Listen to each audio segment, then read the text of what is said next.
লুঙ্গির মতো দেখতে কিন্তু সেলাই নাই, নাম তার গামছা।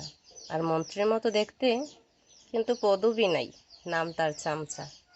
এখন বর্তমান সমাজ হচ্ছে এরকম, চামচারাই রাষ্ট্র চালায়।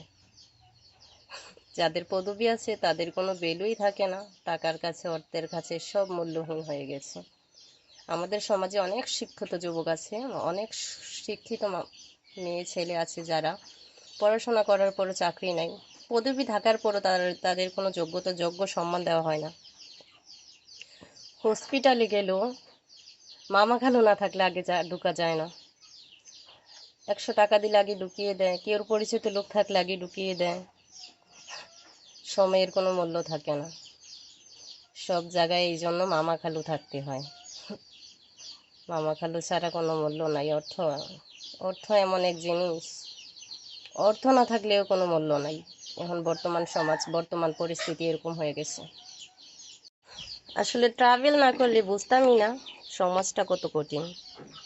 আমার ছেলেটা অসুস্থ হয়ে নিয়ে সেরা অনেক জায়গায় গেছি, ঢাকা, কুমিল্লাতে গেছি, ক্যান্টনমেন্টে গেছি, অনেক জায়গায় গেছি। অনেক জায়গায় অনেক রকম লোক দেখছি। তারা তাদেরকেই বেশি প্রাধান্য দেয় যাদের মামা খালু আছে, যাদের গোড়াত লোক আছে তারারই সময়ের মূল্য আছে। যাদের গোড়াত লোক নাই তারার সময়েরও মূল্য নাই। সমাজটা হচ্ছে এরকম। আদৌ কি আমাদের সমাজ বদলাইবো না এরকমই থাকবো? আল্লাহ পাকিটা ভালো জানে। সবাই ভালো থাকবেন, শুভকামনা।